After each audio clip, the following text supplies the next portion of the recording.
साथियों नमस्कार। मैं चंद्रशेखर कुमार आज एक और नए विषय पर आपसे रूबरू होना चाहता हूं। साथियों, बड़ी सफलताएं हासिल करने वाले लोग अपना वक्त व्यर्थ, जटिल किस्म के या विनाशकारी विचारों में उलझकर नष्ट नहीं करते।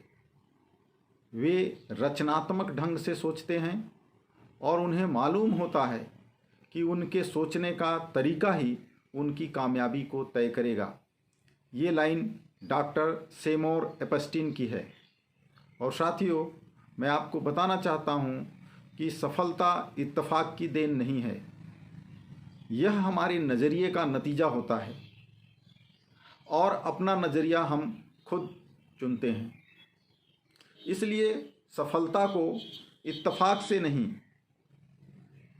बल्कि हम उसका चुनाव करते हैं। इसको समझने के लिए हम एक छोटी सी कहानी को सुनते हैं।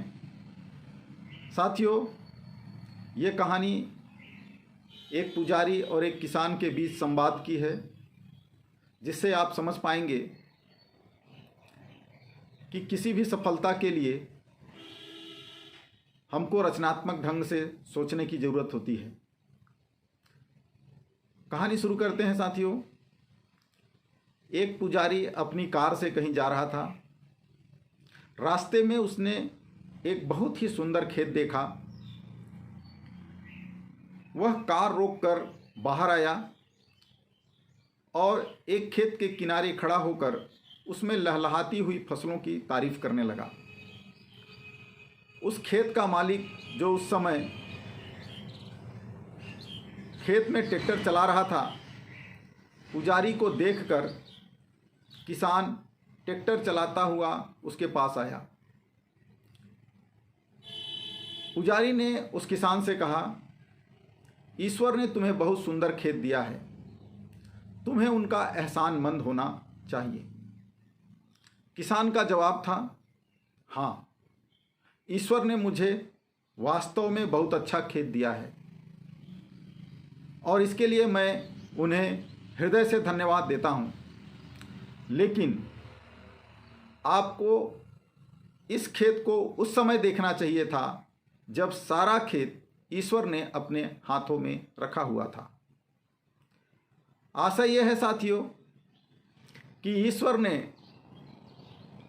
सृष्टि में जितने भी लोग हैं उनको बहुत सारी चीज़ें दी हुई हैं। हर किसी के पास एक सुंदर शरीर है, हर किसी के पास एक असीम संभावनाओं, असीम क्षमताओं वाला दिमाग है। खेत हैं, नदियां हैं, बहुत सारी ऐसी चीज़ें हैं जो आप देख सकते हैं। लेकिन जब तक हम अपने उन चीज़ों का इस्तेमाल सही ढंग से नहीं करते हैं, उस पर हम सही ढंग से काम नहीं करते हैं,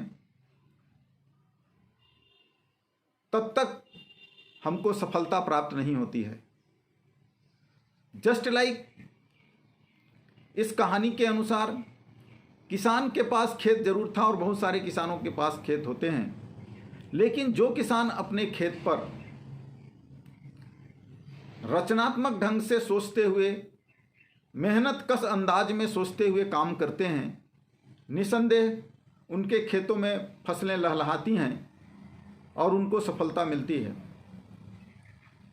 आशा यह है साथियों कि आप अपने आपको इस लायक तैयार कीजिए कि जो चीज़ें आपको मिली हैं उनका आप सही ढंग से उपयोग कर सकें।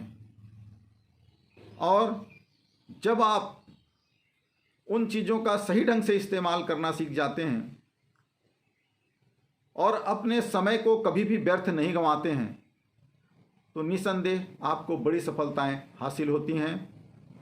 इन्हीं बातों के साथ मैं अपनी इस छोटी सी कहानी को यहीं पर समाप्त करता हूं। साथियों, अगर आपको मेरी कहानी अच्छी लगी हो तो आप इस वीडियो को सब्सक्राइब करेंगे, बेल आइकन दबाएंगे। धन्यवाद। जय हिंद, जय भारत।